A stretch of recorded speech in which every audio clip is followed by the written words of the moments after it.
All right, I want to start this morning by releasing the results of a new Local 4 poll done by the Glenn Gariff Group in a very closely watched congressional race in Michigan, and that's in Michigan's 7th District. Several weeks ago, of course, we hosted the debate between Alyssa Slotkin and Tom Barrett, and here's where that race stands. At the moment, Slotkin with a 6-point lead, but of course, all pollsters have been noting a GOP surge of late. And does Tom Barrett have a little more play on his side? Let's bring in our pollster, Richard Zuba.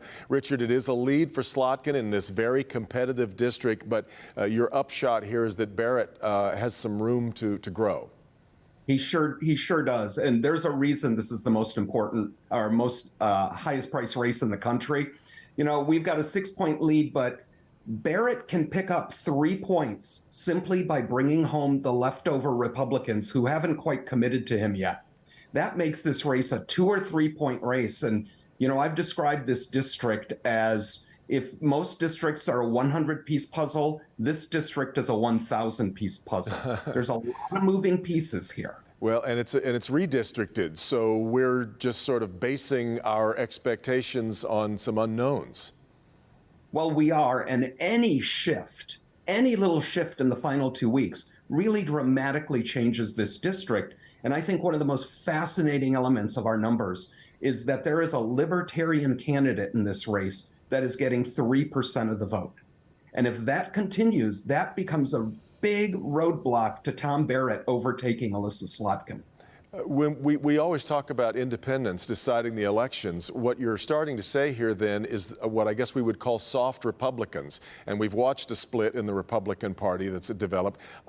Some of them are going to hold the key to what happens in not just this race, I assume, but others in our state as well.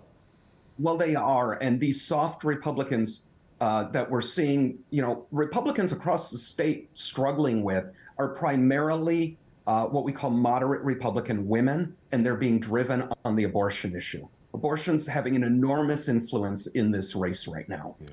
Yeah. Richard, the other thing that you and I have talked a lot about is voter engagement. You keep talking about how it just keeps pegging the meter. As you are now watching the return of these absentee ballots at this extraordinary rate, what's your take on what we're watching?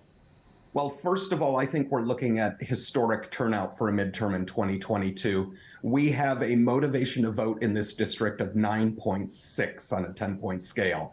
That's in Yowza land. That is huge. But in terms of the absentees, these absentee voters are largely Democratic voters. I found it very interesting that the base Democratic voters who are going to vote absentee, 47% of them have already turned in their ballot.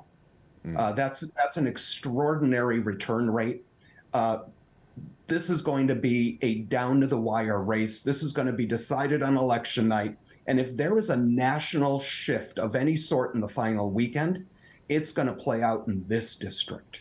Well, and I wanted to save this for last. We have felt that, because I've got a conversation coming up a little bit later on this morning about what's going on with the American economy, as that issue keeps rising, as inflation just refuses, so stubborn in abating at all.